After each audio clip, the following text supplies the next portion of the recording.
Hola, ¿qué tal amigas, amigos, televidentes en Extra Plus? Un gusto saludarles, darles la bienvenida a esta edición Sumando Vigores, edición especial que dedicamos para recordar los hechos hace 44 y más años, ligados al 19 de julio de 1979, el triunfo de la Revolución Popular Sandinista.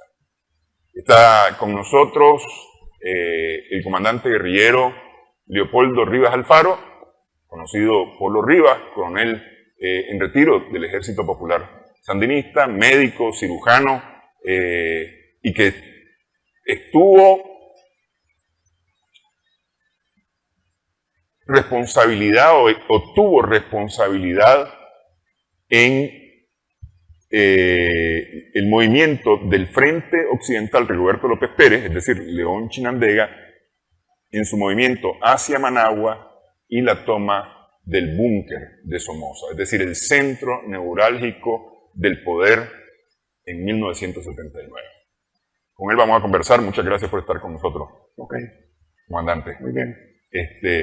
Lo voy a tratar como comandante y no como coronel, porque me parece que ese... Más bien como Polo. O como Polo, pues. Como Polo. Ah, sí, Más humano. Más cercano. Más humano. Empezó en el 59, su vida hacia el 79. Así es.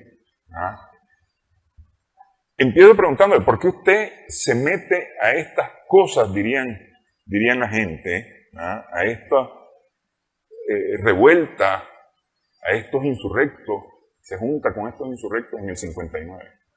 Bueno, en primer lugar, haciéndote una narración sucinta, porque no tenemos mucho tiempo, te diré que yo viví 6 años en El Salvador. Antes he vivido 2 años en México. Y ahí en El Salvador, mi familia se vino, mi padre y mi madre, para Nicaragua, y yo me vine para acá. Y entonces, al llegar aquí a Nicaragua, ya estaba el curso empezado. No pude entrar a Goiânia, que es donde yo quería. Y tuve la normal de Managua, se reinauguró en 59, que había sido cerrada en 52. Y ahí ese año, y después en 60, ya entré al Goiânia, donde uno de mis compañeros era Julio Huitrago, que además de ser compañero de colegio, era compañero de barrio. Los dos vivíamos en la comunidad Somoza, él sobre la calle 15 de septiembre y yo la calle frente al estadio que daba frente al antiguo Normal, que era el local del antiguo Normal. Y éramos entrañables, Julio y yo éramos entrañables. Y ahí empecé rápidamente a darme cuenta del estado de cosas en Nicaragua, de lo que significaba el somocismo, y empecé a adquirir conciencia. Empecé a participar en grupos de estudio con Julio, lógicamente, grupos totalmente artesanales, porque no había una guía real de compañeros que tuvieran más capacidad y dirección para organizar y dirigir un estudio profundo y más científico.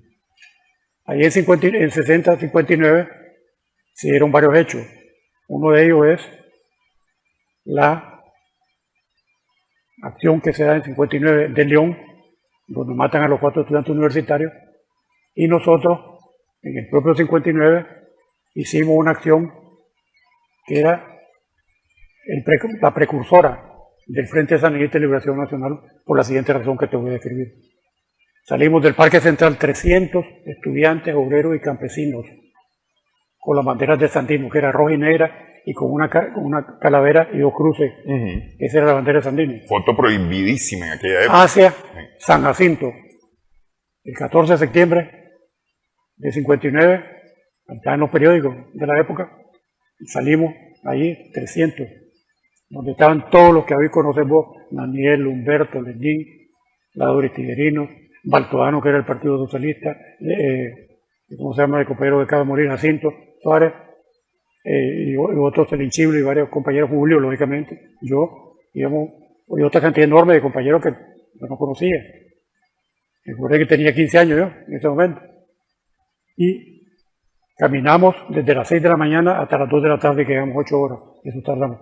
Pero cuando nos íbamos aproximando al barrio Santa Rosa, nos salió el padre Almendares, que era párroco de la iglesia de Santa Rosa, y nos dijo, nos aconsejaba que cuando pasáramos por Tipitapa no pasáramos por la calle del Comando, que había una sola calle, era una calle carretera, para continuar hacia el teatro de Castro. Y nos vimos nosotros. Al llegar cerca de Tipitapa, otra vez el Parque Almendares se apareció con un microbús, Volkswagen, me acuerdo yo, largo, lleno de sándwich y Coca-Cola. Veníamos otros pinceles y venían hombres y mujeres, venían compañeras.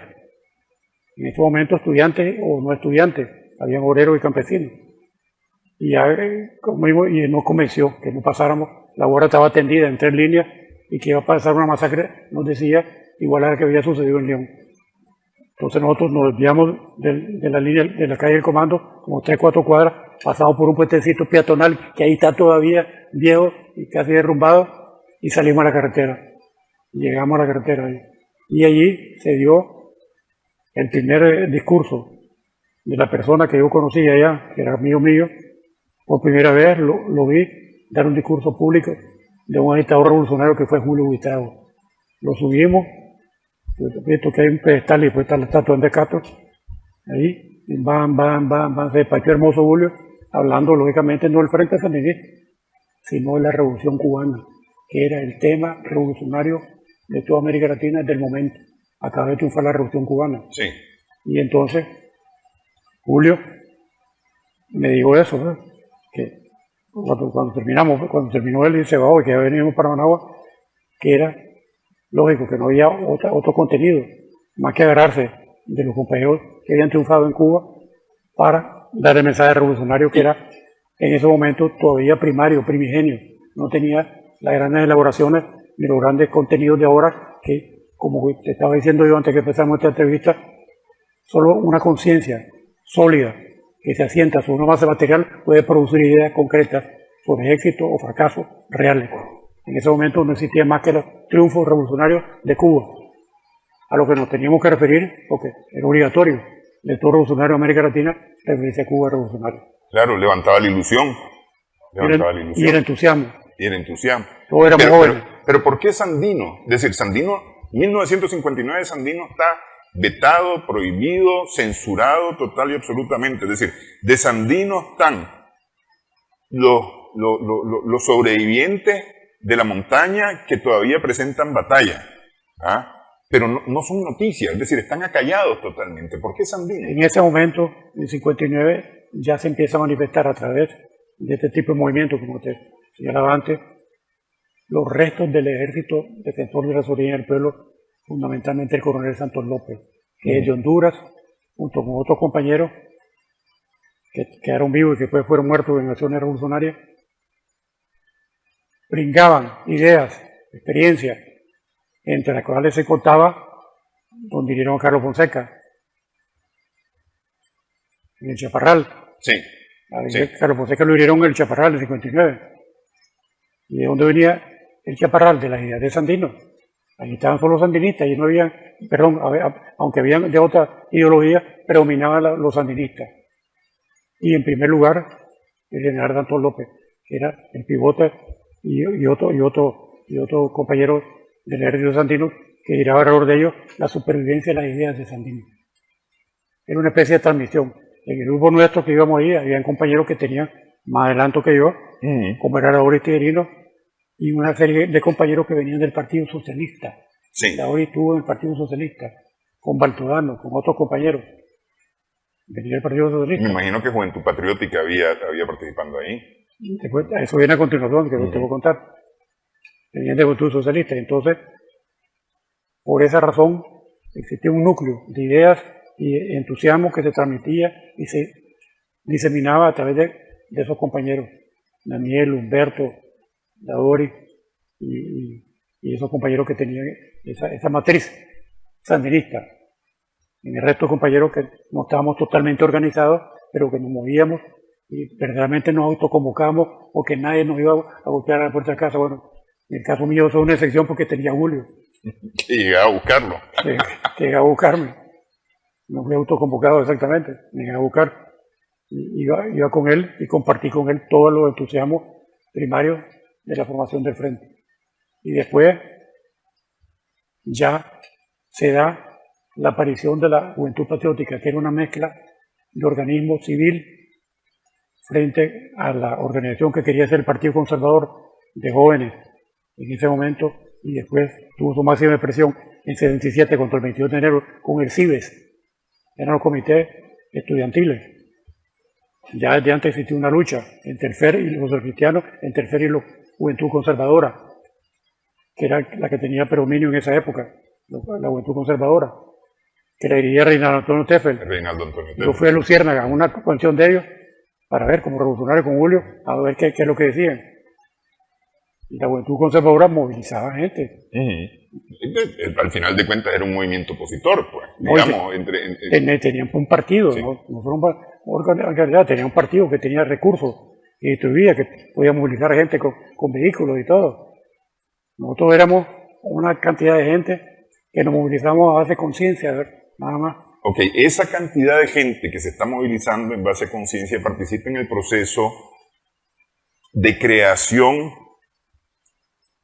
que pasa de ser el Frente de Liberación Nacional a ser el Frente Sandinista de Liberación Nacional. Eso ya lo hemos conversado en otros programas con otras personas, que este es un proceso, es decir, no es exactamente en el año 61, ante los oficios notariales, decidimos crear, no, es un proceso hasta que se convierte 2, 3 años en el Frente Sandinista de Liberación Nacional. Entonces, para no perder el hilo, la Juventud Patriótica, un día voy con Julio, andábamos haciendo no sé qué gestión, no me acuerdo si era personal o no, y su madre y su hermana, que está viva, que vive aquí nomás, el testigo, cada vez que nos vemos, nos abrazamos como compañeros que somos, que teníamos una gran intimidad pues, con Julio, su papá que era un zapatero, su verdadero padre era un maderero.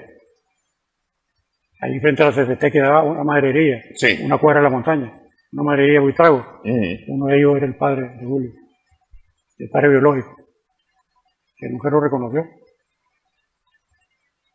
Pero bueno, esa es una historia personal igual que Carlos Fonseca, mi padre. Y entonces, allí me dice Julio, ¿por qué no nos vamos a inscribir a la Juventud Patriótica? Porque la Juventud Patriótica no tenía en ese momento esa connotación de movimiento guerrillero subversivo, no era público.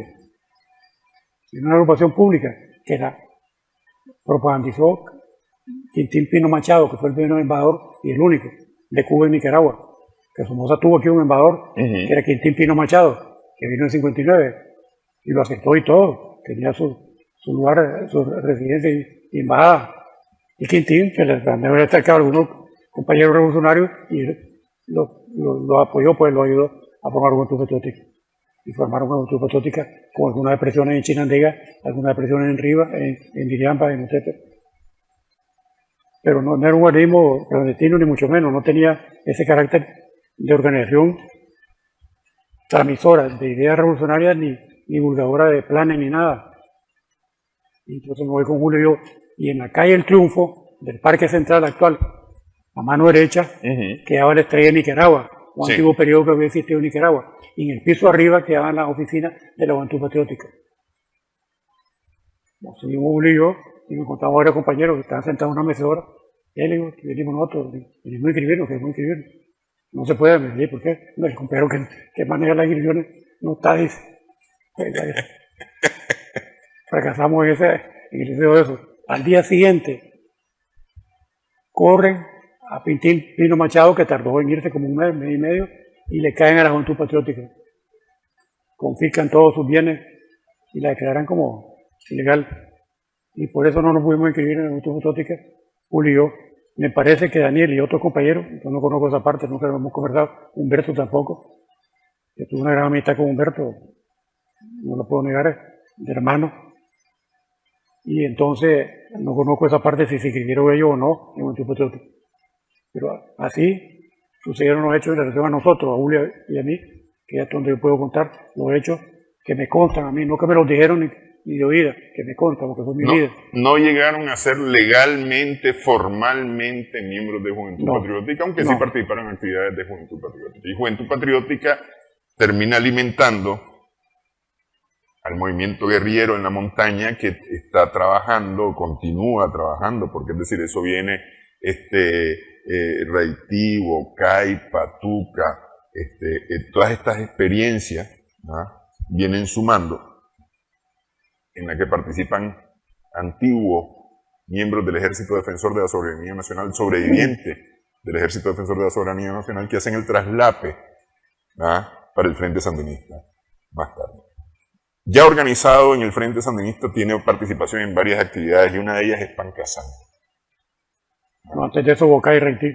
Antes Bocay y Reití, pero ahí, digamos... Ahí debuta el Frente Sandinista haciendo acción. Ok. Como Bocay y Reití. Vamos a hacer la pausa y hablamos acerca de esas, porque es decir, todas estas son experiencias que vienen sumando de cara a la década del 70 y especialmente hacia la ofensiva final. Vamos a hacer pausa en esta edición Sumando Vigores en Extra Plus. Regresamos en breve.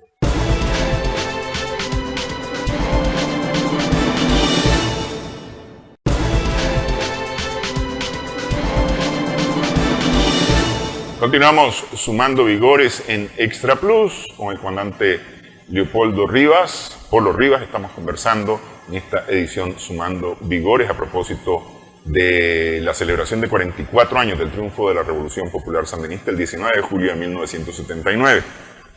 Entre el 59 y el 70, digamos, son 11 años, usted ya se mete de lleno a la lucha armada, es decir, ya no es solamente en la calle de la protesta, sino que se mete de lleno a la lucha armada. Concretamente, yo fui capturado el 22 de enero de 1967, cuando se dio la insurrección de los conservadores, el movimiento de los conservadores para votar a Somoza, junto con 3 estudiantes más de medicina. Ustedes llegaron a ser médicos, Serán Ordóñez, el Pisote Godoy y otro compañero y yo. Y el doctor Paso Marcial también. Esa es la verdad, que ahí nos subimos nosotros, hicimos, éramos como 8 o 10 estudiantes y el resto era pura burguesía, que lloraban, y la única forma que encontramos nosotros de salir de ese atrapamiento fue el siguiente, que les aceptamos a esa gente burguesa, que llamaran a la Guardia Nacional y que le dijeran que don Aldo Chávez Núñez, que era el director de la Cruz Roja en esa época, le iba a decir el nombre, la dirección de estaban como 40 y pico, que éramos nosotros ahí, que nos habían disparado en un solo tiro, que entraran, que nos registraran el local y que después nos soltaran y nos fuéramos libres. 10 minutos después de haber hecho la llamada a Núñez, estaba la Guardia Nacional. Estaba el capitán Iván Aleret con un megáfono y los tanques y todo, apuntando. Lógicamente tuvimos que salir. Tuvimos 3 meses presos.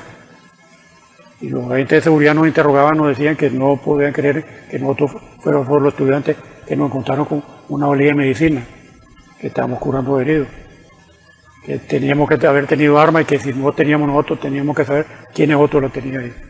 Esa fue la temática que nos interrogaron entre los 3 meses. Pero a partir que caemos nosotros ahí, se dio un movimiento nacional de escuelas, las universidades se pararon por nosotros, no por los presos que eran del Partido Conservador, por nosotros los 4 estudiantes de medicina, que todo de casualidad, todos éramos de medicina, el otro Paso Marcial que era médico, ya era psiquiatra, y nos soltaron a los 3 meses, como 20 días antes que soltaran a todo el mundo con una amnistía Somoza. Pero le impusimos que nos liberara, y por esa razón yo decidí, ahí llegó Eden Pastores, en el celda donde estaba yo, llegó que lo habían agarrado un día antes, el 22 de enero, allí en Tipitapa con un jipito y con varias armas de cacería, y lo habían llevado a la seguridad, lo llevó mal matado y le cagó, pero en la gloria de todo el mundo, con su forma campechana de hablar y jodedora y chilera, a todo el mundo, no es igualito. Le decía yo una vez a Eden, antes de morir, el mismo que conocido, que nos conocimos en la celda 13, donde murió el papá de Edwin Castro, en la celda 13, ahí estábamos. Ahí le digo, sos ahora igualito, no ha cambiado nada, lo único es todo lo que has hecho y lo que has estudiado, pues, soy igualito, la misma forma de hablar. Bueno, por esa razón, yo me decidí, porque vi con mis ojos a un montón de guardias muertos, no solo campesinos del Partido Conservador murieron ahí, un montón de guardias muertos en las aceras, que no lo levantaban, iban para adelante la tropa de la guardia. Y en la mañanita del 23, la balacera fue superior al 22, porque todo el mundo vio con la luz del día y se pudo orientar y ubicar en diferentes lugares. Eran dos calles aledañas, la Roosevelt y a la derecha y a la izquierda, donde sonaban los disparos. O sea, había una cantidad grande de gente. Se calcula que deben haber matado unos 300, 400, 500. Y guardias no sé cuántos, pero había una cantidad grande de guardias. Por lo menos decía, siempre vista nuestro como 10, 15 guardias muertos, tendidos en la acera. Y entonces yo le digo a Julio. Julio salió a esconderse, no lo agarraron a Julio, ahí donde su papá, de la sección de la montaña, donde estaban las dos hermanas de él, que eran las que más confianza tenía con Julio, pues sus propias hermanas, de padre. Y lo mismo cuando yo salí de la cárcel, le digo a Julio, no, aquí nomás llegué. Decirle al compañero que ya quiero ingresar al frente de mí. Al día siguiente estaba ingresado y me dice Julio, vas para León, me dice. Allá está José Benito Escobar y Enrique Lorente, en tal casa, así, así, así. ¿Usted ya lo conocía, José Benito? No, lo conocí de referencia así, mínima. Directamente. Cuando llego yo a la casa de ellos, allí me dan un arma de ellos, una pistola.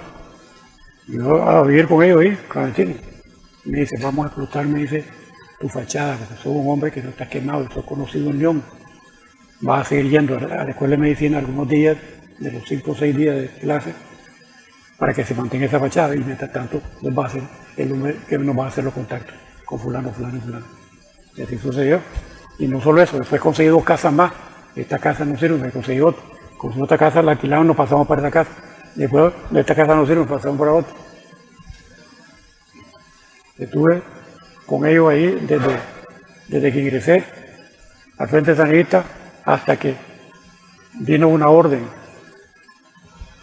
una comunicación de Julio, del nombre de la Dirección Nacional, que necesitaba un médico en la montaña, en Pancasán, porque estaban con diarrea o disentería, no sabían qué era, pero era grave. Estaban como 5 o 6 compañeros tendidos que eran inservibles, pues ya no podían combatir.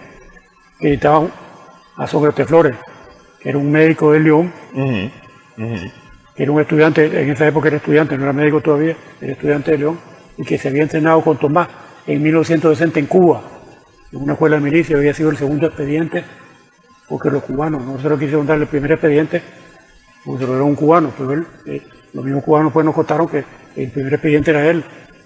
Estaba súper entrenado. Y entonces vengo y le digo así, así, así, no, yo no me voy. ¿Cómo eso?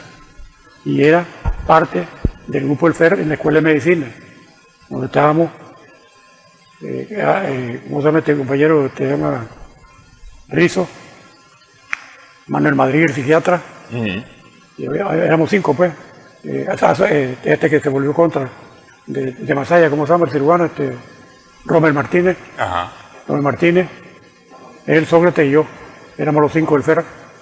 Ocupábamos la dirección de la escuela de medicina que íbamos a ocupar nosotros. Los 5 éramos por cada año. Teníamos ocupada toda la dirección. Ok, pero le piden que vaya a atender a Pancasán. A curar a los muchachos. Ajá. Y él dice, no voy. Pues si dicen que solo va a ir a curarlo, ¿no? Así me dieron la vez pasada, dice, yo conozco a Tomaya y a Óscar, dice. Pero usted sí se fue. Espérate. Entonces, bueno, hermano, nos vemos. Nunca más le volví a hablar, nunca.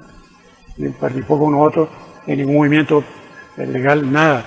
Para mí ese día murió Sócrates, como miembro del frente o de prefrente, pues, porque era prefrente, no era totalmente el frente.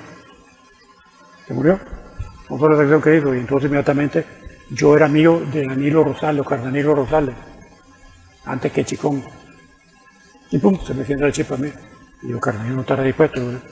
Entonces allí nos fuimos, los militares nos sentamos en una banca frente al Capi Privo, en el Parque Central de León, y ya le solté el rollo así les digo, hermano, necesitan un médico urgente, está muriendo la gente. Yo me voy, decirle que me den un mes nada más. Necesito para traerme a mi mujer, que es enfermera del Bautista, me dice, para que León, dejarlo en la casa de mi mamá, me dice, y yo hacer los arreglos aquí en el hospital para meterla al hospital San Vicente a trabajar, y se queda un mes. Inmediatamente le mandé a decir a Julio, pues, a través de José Benito y Enrique Lorente, lo que decía Oscar Danilo. Y al mes, hermano, se vino para Managua. Y se dio una cosa que no conozco, por primera vez en la historia, que un clandestino como yo fuera a dejar a otro clandestino, que iba a ser Oscar Danilo. En el mismo carro nos venimos los dos, ahí en San Judas, ahí ¿cómo se llama? En el barrio Campo Cruz, donde está Manuel Río Vallecillo y Sinforosito Bravo. Ahí está vivo Manuel Vallecillo, que puede testiguar lo que estoy diciendo yo, sí. Y ya lo hemos hablado. Yo llegué con Oscar Danilo ahí, estando ahí, en una casa clandestina, pues. Me dice Oscar Danilo, me dice, se me olvidó darle a mi mamá este anillo, me dice.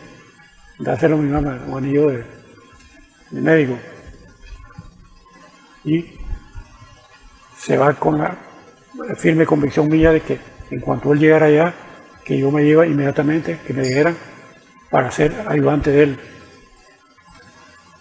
Y Oscar Danilo. Y Oscar Danilo como médico, yo iba como enfermero, como enfermera, pues, sí. Como ayudante de él. Sí. Y ya me regresé a León con Enrique.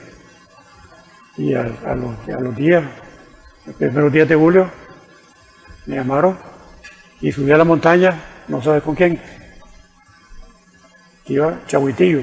Me dijo el Chahuitillo como chofer, que era clandestino en esa época, a quienes llevaba atrás, a Daniel Ortega Saavedra y a mí. Ya fuimos un poquito más adelante en Matagalpa, nos dejó un lugar, caminamos, una casita campesina, y ahí nos mandó a ese lugar que tienen los campesinos de poner los aperos y las cuestiones. Y ahí nos sentamos los dos a esperar hasta las 6 de la tarde que iba a llegar un contacto de la guerrilla hasta allá, sin hablar, hermano. Nada.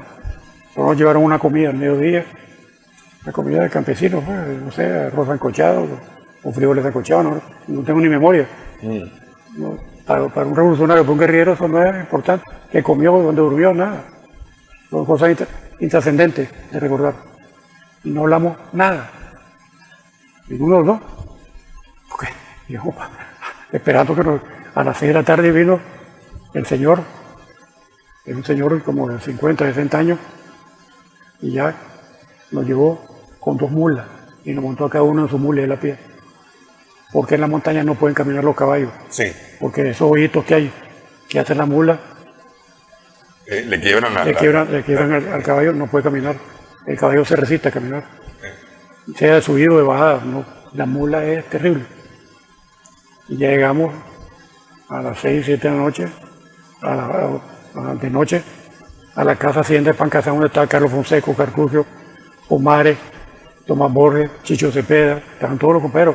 El compañero de Estelí, hermano de este que fue dirigente guerrillero nuestro allí, que dirigió las 3 insurrecciones de Estelí, Filemón Rivera, hermano de Rivera, de Chico Rivera, y una cantidad enorme de compañeros, pues, que después fueron conocidos.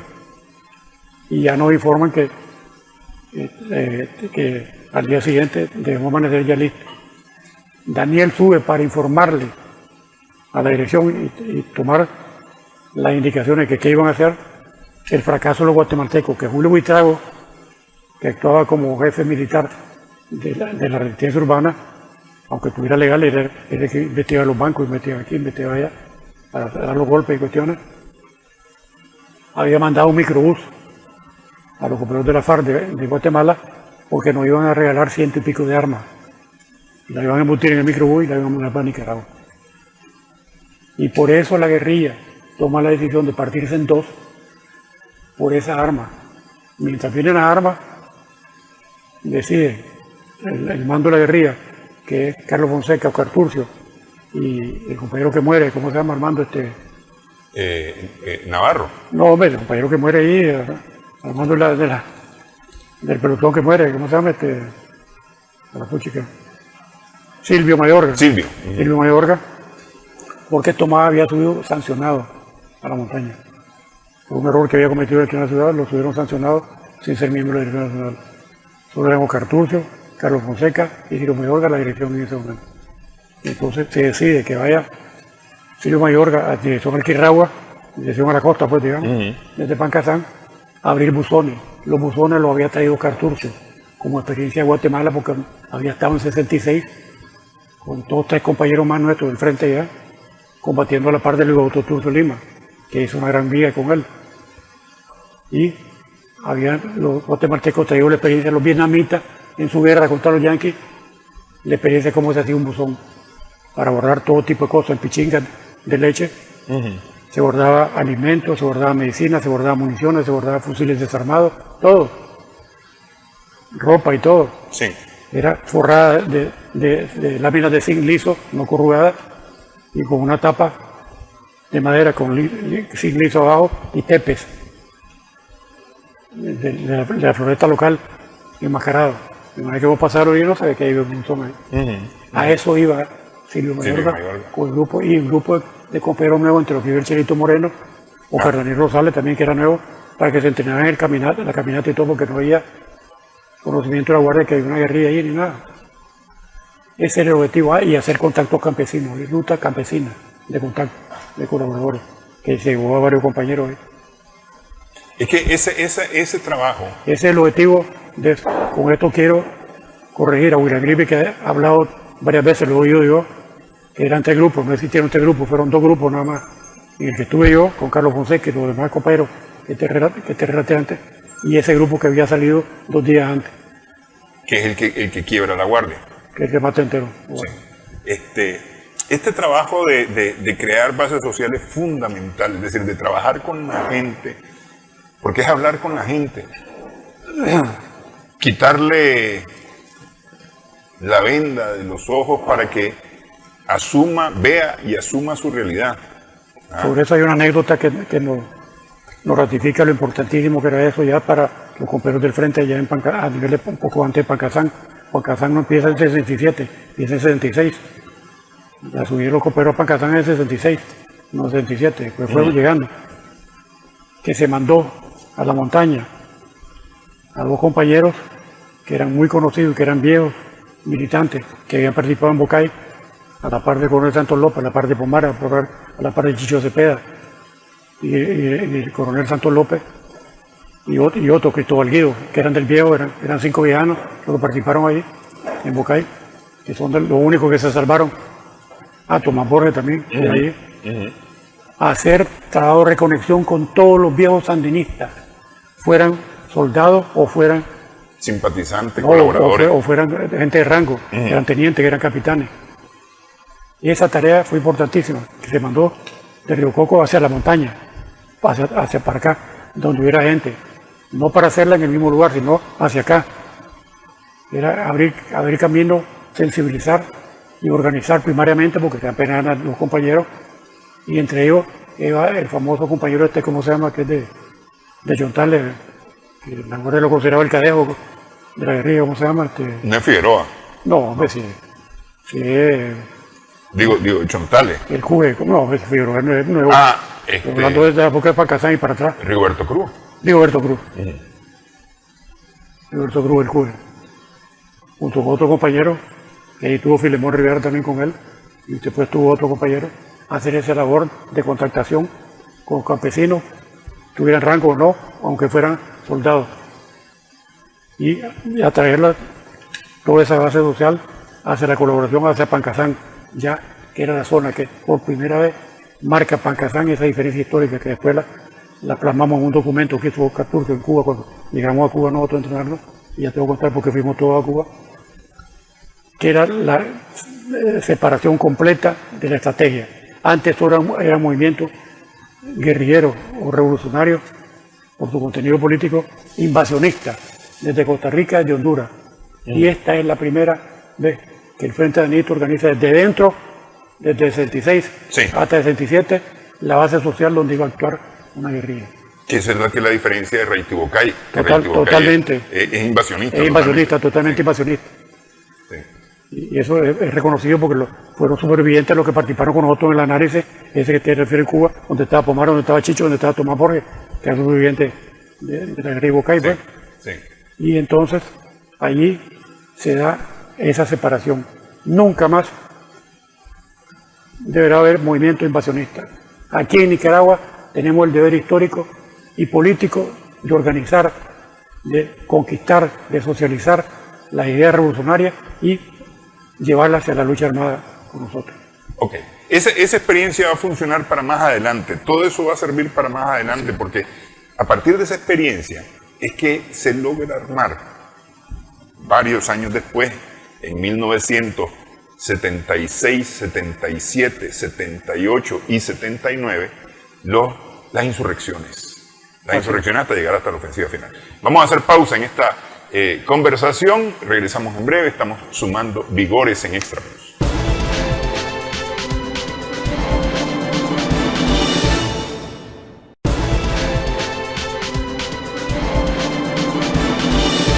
Continuamos sumando vigores en Extra Plus a propósito de la celebración de 44 años, y digo celebración de 44 años de la Revolución Popular Sandinista. Conversamos con el comandante Leopoldo Rivas Alfaro, Polo Rivas.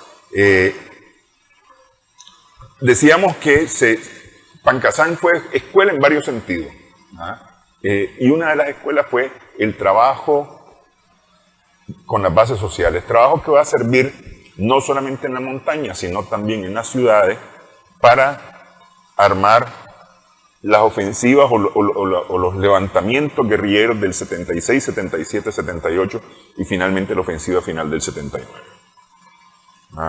Pero usted me dice que no funcionó totalmente así, de esa manera. Así es. Sí. Allí se tomó otra decisión estratégica en la historia del Frente Sandinista y de la lucha revolucionaria, por lo tanto, de Nicaragua. La conclusión que hicieron Óscar Turcio, Carlos Fonseca, Tomás Borges, fue la siguiente: no era volver a ver otro intento guerrillero aquí en Nicaragua, sino pasado previo a entrenamiento todos los miembros, que no debe ser una guerrilla para entrenar gente ahí. Ya deben ir previamente entrenados. Y con esa idea en la cabeza nos bajaron a todos. A mí el primero, que estaba recién llegado yo, porque el machorrito, al día siguiente salió Daniel y pues uno por uno se fue granando. Y como yo estaba con la fachada legal en León, pues nadie sabía que estaba en Pancasán, ni mucho menos. Solo iba a mi casa, me cambié y al día siguiente estaba en León otra vez con José Benito. ¿Ya estaba otra vez en el hospital? Y Enrique Lorente, no, y en el hospital ¿Y en la universidad? Y clandestino con ellos, viviendo, clandestino, armado y todo. Y entonces, estando ahí, hasta me dio una pena enorme con José Benito y Enrique Lorente. Me mandan a llamar a mí de Managua, que me dijiste que voy para Cuba. Porque José Benito y Enrique eran compañeros que tienen mayor trayectoria que yo. Yo no pude decirle nada, no pude hacerle ningún comentario, pero en el fondo yo me quedé pues dolido, pues esa decisión la tomaron la dirección. Y así rápidamente fuimos llegando una cantidad enorme de compañeros allá a entrenarnos, nos entrenamos, incluso el 21 de febrero de 1969, 68.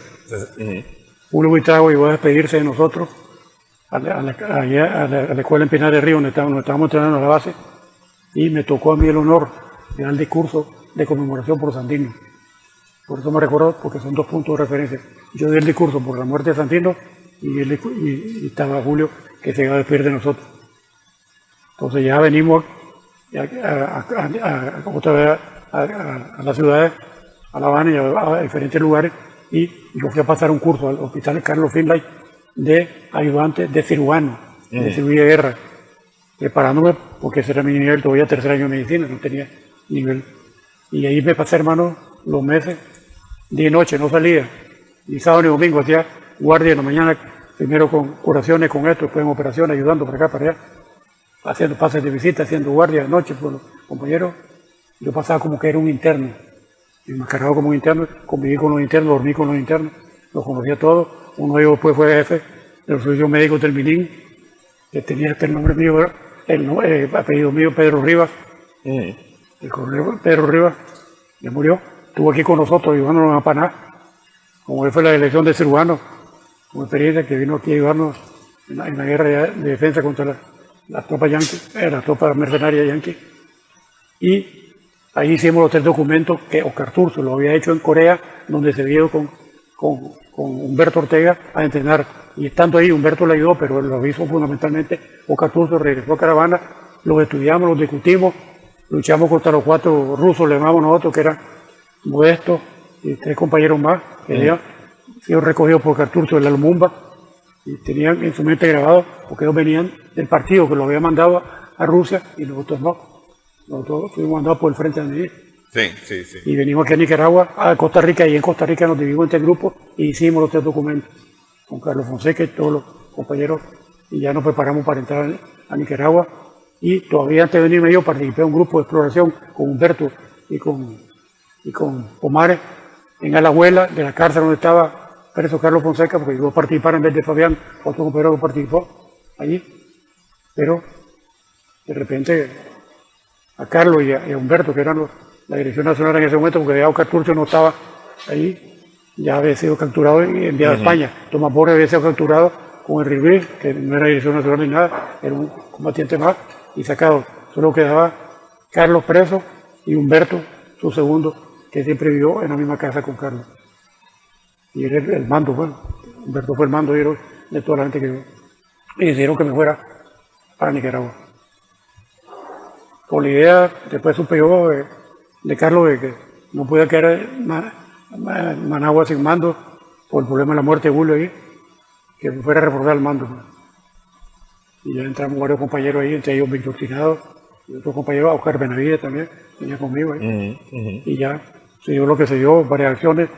Participé en 2 acciones de banco, participé en la toma del Radio Mundial y en la muerte de un guardia allá en el cruce de San Juan del Sur, La Virgen. Omar y yo lo matamos, que digamos, en una de esas que Cuernavaca nos había dejado ahí, teníamos varias ametralladoras M3 para hacer un contacto con Managua, que no llegó nunca. Entonces Omar y yo decidimos venirnos caminando por el monte y nos vamos a agarrar un bus que venía a las 5:30 de San Juan del Sur para Managua. Pero tanto parado ahí, una señora sospechó, salió una hija de ella y se fue al comando de llamar un sargento, un cabo. Llegó el cabo y por más que hicimos, hermano, no pudimos, tuvimos que pegarle 8 balazos cada uno, 4, nos volvimos a correr. Llegamos a Costa Rica, volvimos a entrar otra vez de nuevo. Ya desde la definitiva participé en todas esas acciones que te digo. En Costa Rica participé dirigiendo un asalto a banco. Lo hicimos allá. Hicimos un asalto a banco ya dirigido por Carlos Fonseca y Humberto, me acuerdo. Estábamos con todo el comando que traía. Que esas son varias acciones que se repiten a lo largo de la historia. Bueno, sí. Como ves vos, no fui un cuadro de escritorio, un cuadro de acción, pero fui también un cuadro de escritorio, un cuadro político-militar. Hasta el extremo que los compañeros cubanos que estaban en Pinar Río en la escuela me decían, pero ustedes cómo nos van a sacar bien toda la clase y todos ustedes son universitarios. No, si saben más que los políticos, saben más que el ingeniero, saben más que el táctico, todos son campesinos de la tierra que apenas lo hemos logrado entrenar. Dice. Claro, lo que necesitaban era entrenamiento militar. Y eso nos sucedió también con el ejército. Sí. Que todos éramos cuadros. Sí. Con nivel universitario, toditos. Sí. El alto mando, todo era un nivel universitario. Ok. Voy a brincar en la historia, en esto, porque no están, es decir, hasta ahora hemos llevado más o menos un orden cronológico, pero voy a brincar, porque quiero llegar a la ofensiva final. 20 de junio cae el cuartel de la Guardia, la 21, en León. El 7 de julio, es decir, 17 días más tarde, finalmente cae el fortín de Acosaco. Sí. Y queda totalmente liberado León. Pero no de León empieza la idea de que hay que avanzar hacia Managua. Pero ese es un avance que toma sus días, es decir, no fue la hora y media, digamos, que toma hoy venir de León a Managua. Fueron varios días. Hablemos de eso, es decir, cae el fortín de Acosaco y empieza la avenida Managua. Iniciamos el 4 de junio de 79 la ofensiva, basado en el plan que habían hecho los compañeros muertos en Veracruz, y con algunas modificaciones importantes porque había nuevas tropas de la Guardia que no estaban en la época de ellos. Y no solamente fue esos lugares que vos decís, habían acantonamiento de la Guardia en el Banco Central de León, habían 150 EBI, habían en la 21, habían como 80, 100, y en el comando habían como 200, 250, y en el fortín habían como 100, 150 inicialmente. Y después llegaron, que los derrotamos, una compañía con una tanqueta que fue la primera que capturamos, la Araceli, sí. de la Chinandega, que se nos metieron en la cartonera, una empresa que hacía cajas de cartón, y ahí los copamos, los aniquilamos, o vivos, o muertos, o huyendo. Que quitaban el uniforme, salían huyendo. Y capturamos la primera tanqueta. Destruimos una y capturamos una, la Araceli. Y la Araceli es una anécdota importante, porque no se podía disparar, porque se llevaron el conjunto del disparador, y solo está el hueco donde metía el proyectil.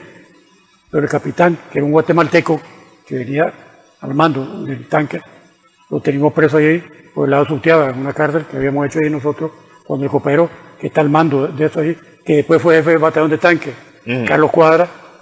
Me llama un día y me dice que hay un hombre que dice que él era el que dirigía esa lucha, y que pues, perfectamente se puede disparar, dice, con un gran clavo y con un martillo se dispara. Dice. Probamos, pruébele. Y así se probó la Araceli, y así se metió la Araceli, y paramos incluso contra el Fortín. Con la Araceli paramos contra el Fortín y después contra el comando ya en la postrimería ya de la Rota.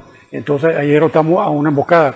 Después, frente a la leche del hogar, derrotamos a otra emboscada de refuerzo a la guardia que se le había pasado a los compañeros de la EPP. Ahí en esa cuestión que hacen mucho ellos, énfasis del cruce de Izapa. Adelante estaban emboscados ahí, que fueron una cantidad enorme de heridos ahí. La logramos detener ahí, en la leche, encontré la leche del hogar ahí, a la entrada del cementerio Guadalupe, frente al cementerio. Y ahí quedaba la colonia esa, ¿cómo se llama?, que hizo el padre Coto. Una colonia nueva ahí que había. ¿No es la colonia universitaria? No, una colonia nueva que había, famosa. Bueno, no me acuerdo del nombre, fue famoso. Y al otro lado del Banco Central, donde estaban los heavy. Y era un chapulín, hermano. Las tropas nuestras eran un chapulín.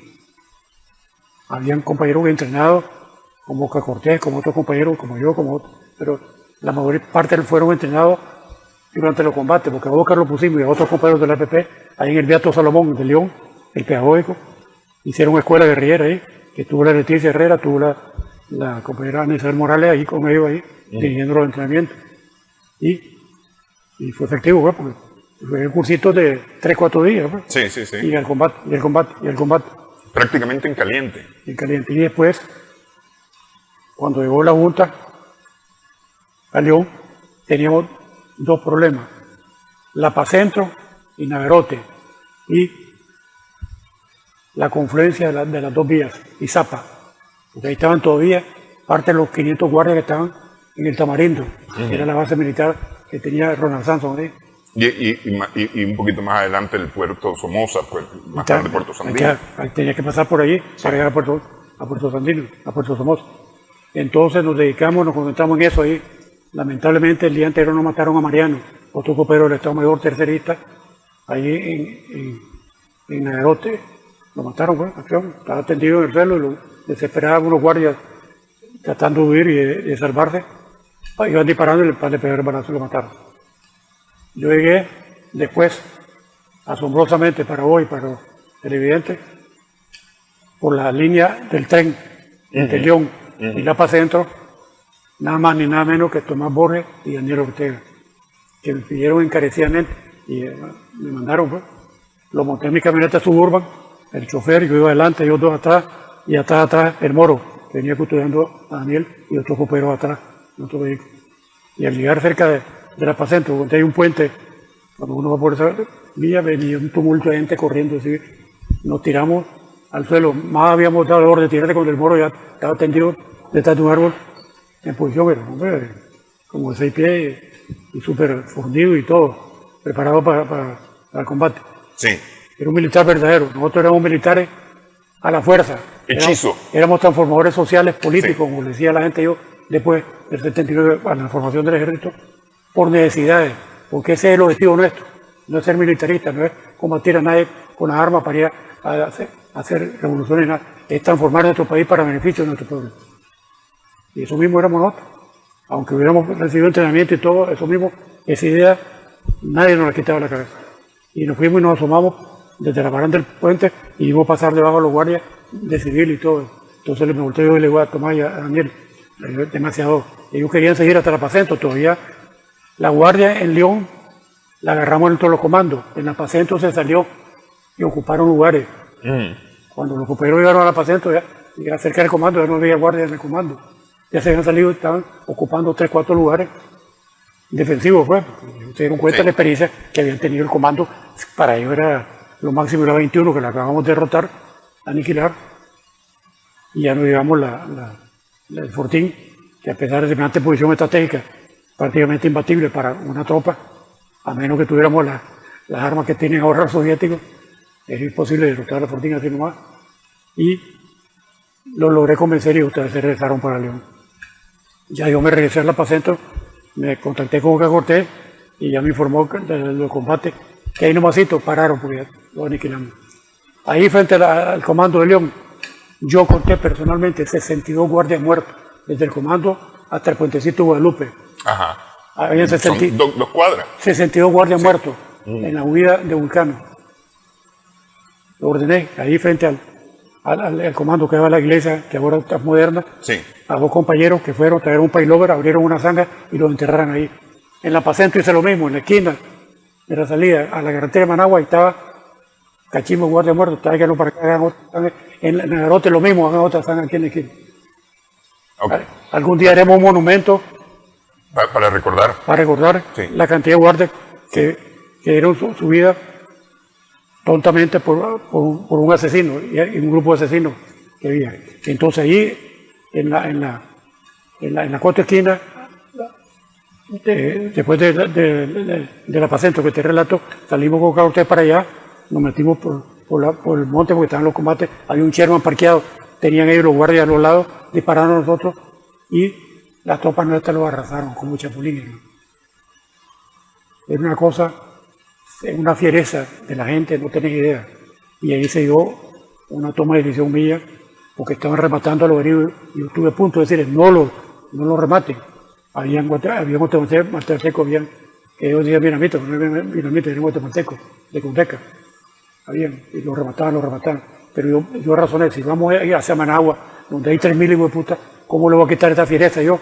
¿Cómo lo voy a dejar temblando a la hora de no saber qué hacer de estos enemigos? No me quedó.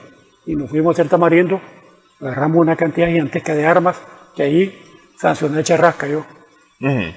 Que luego viene con un chip de los nuevos que capturamos ahí, hasta el que lleno de cajas de fusiles, M16 y todo. ¿Y dónde vas? No. Te vas para León, sancionado a la casa por la natal, y toda su escuadra se fue con él, no participó en el combate de Managua, en la estructura de Managua. Por esa razón. Esa es la razón, yo lo sancioné. Lo que pasa es que Charrasca y él me respetaba a mí. Sí. Y a Oscar Cortés lo respetaba también. Charrasca es un programa especial porque era un personaje, Charrasca. Bueno, la cosa que así sucedieron los hechos, y Ronasanzo salió en carrera. De ahí salió de la bifurcación de ahí, de la carretera hasta el aeropuerto. No me pasó ni por la loma, ya se había quedado de viaje. Ok, vamos a hacer pausa. Ya para hablar de la entrada a Managua, porque esta parte ya es, digamos, el culmen de esta historia. Regresamos en breve.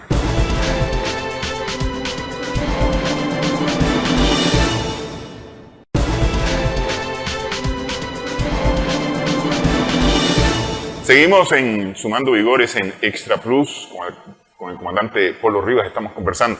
Ok, lo voy a resumir para llegar, saltar en el tiempo y la distancia. De Nagarote ustedes avanzan, Mateare, llegan unos metros antes del Open 3, hoy Ciudad Sandino, llegan a la entrada de Giluá, se detienen ahí, con personas y milicias logran hacer una exploración en los alrededores para ver cómo está la situación de la Guardia, a dónde hay presencia de la Guardia antes de continuar avanzando. Y esta es la noche del 18 de julio. El 19 avanzan y llegan, tienen el punto de mayor resistencia donde hoy es el Ministerio Telcor, ¿verdad? No, o el Ministerio del Trabajo. No era el punto de resistencia porque no tuvo ninguna resistencia. No hubo resistencia ninguna. Ok. Pero el día anterior sí había ahí presencia. Habían guardia. Entonces, el 19 no hay resistencia, ustedes llegan hasta el búnker. ¿Qué es el búnker? ¿Qué encuentran ustedes en el búnker? Una casa de cemento reforzada con un parapeto arriba contra bombas de aviación o rocket, pero una casa totalmente cherrula. encontramos una gran mesa larga con un mapa artesanal de la ESO, y el que Somoza pintaba los combates. Nos llamaba Jayco a nosotros, y Guardia Nacional, EGN, esto, el otro, tanto oficiales, tanto Jayco, tanto... Ese era el seguimiento de los combates. En un mapa de la ESO, gigantesco, una gran mesa que tenía Somoza. Y encontramos en cada escritorio un casco, una canana y un cerro de títulos valores, de la cementera, la fosforera, los estos, en el escritorio de Adonis Porras, que me tocó a mí explorarlo, que es el ayudante personal de Somoza, porque yo sabía que de nada le servía esos títulos valores, que yo fuera en Nicaragua, que se fue con Somoza, Adonis Porras, y por lo tanto tenía que darlo, era dueño, con dueño, Adonis Porras, una cantidad gigantesca, contamos. Y parecía una película de misterio, como fue esa película de misterio. Y solo la gente, falta aquí, está todo intacto, nada estaba destruido, todo puesto en orden, los cascos. La Guardia no destruyó. Nada, no destruyó nada. No destruyó nada. Porque la orden a las unidades militares es destruir toda la documentación secreta. Nada, no destruyeron nada, por eso le agarramos a la seguridad en la loma todos los archivos, que me llegaron a decir a mí, ahí están unos compañeros que no, ahí no los deben entrar. Ahí cierran, acá le canto eso. Y me llamaron a preguntar, dicen unos compañeros que están en la columna militar, me dicen que hay aquí, que si se pueden llevar las refrigeradoras, pueden llevar los televisores, se pueden llevar las camas, que se los lleven, si eso conseguido con dinero del pueblo, que se los lleven.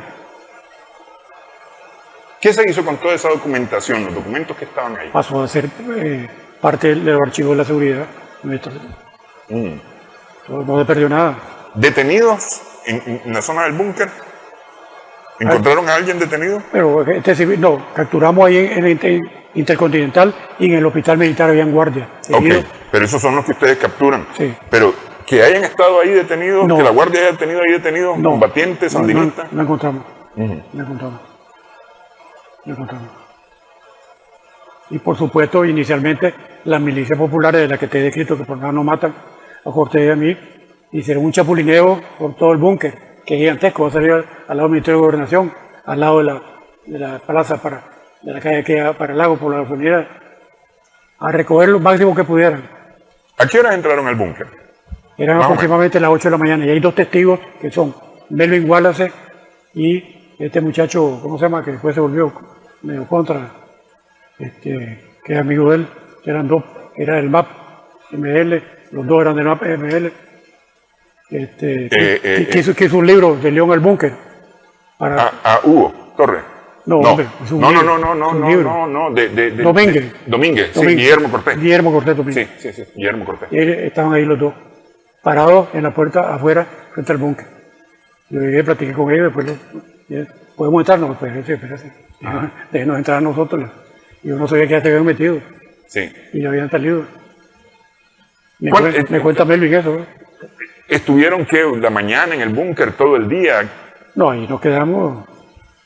Te imaginas la alegría cuando fueron llegando los de diferentes frentes. El siguiente frente que entró fue el de Javier Carrión. Una alegría enorme. Reconociéndose la gente. Reencontrarse con los compañeros que tenía meses, tal vez años de no ver. Años. Porque no te olvides que yo pasé 8 años preso.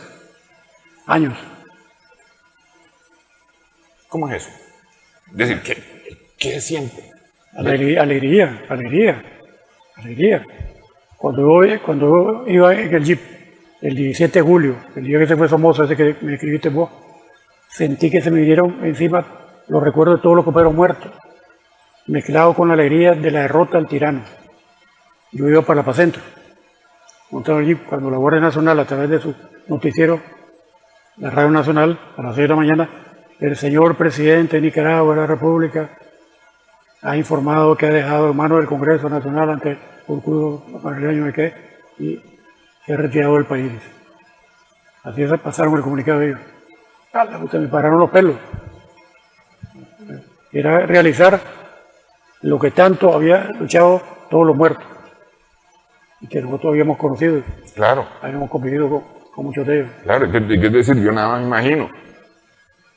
Su amigo, su compañero, Julio Buitrago, que es el que lo integra, fallecido 10 años después de haberse integrado usted. Así es. O asesinado, mejor dicho. 10 años después de haberse integrado usted. Así es. ¿Se imaginó alguna vez entre esos años ese día? No. Todos nosotros teníamos la psicología de que éramos hombres de este día, que podíamos perfectamente al día siguiente haber muerto. Todos, sin excepción. Y por eso se da ese tipo de relación humana, que es muy humana en hombres y mujeres, no solamente en hombres, de compañeras y compañeros de ocasión. Como nos pasó a Julián Roque y a mí, que tuvimos novia en Cuba. Y cuando regresamos aquí a Nicaragua, y después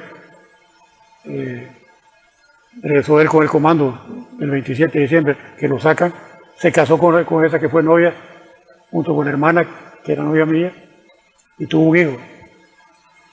Y la logramos conocer al hijo porque vino ella después del triunfo. Ajá. La vio a ella aquí, a la que fue esposa de Julián, y al hijo. Era vivir el día a día. Obligatoriamente. Decir, oye, hay que ser sinceros, tenemos que ser humanos. hoy es mi día, no sé mañana. Así es. Porque la verdad es que no se sabía qué iba a suceder. Nos despedíamos y nos encontrábamos. Como el compañero que estaba diciendo en Apacentro, que el guardia disparó y lo pegó y lo mató. Nadie se imaginaba que iba a ser él de muerte. Sí.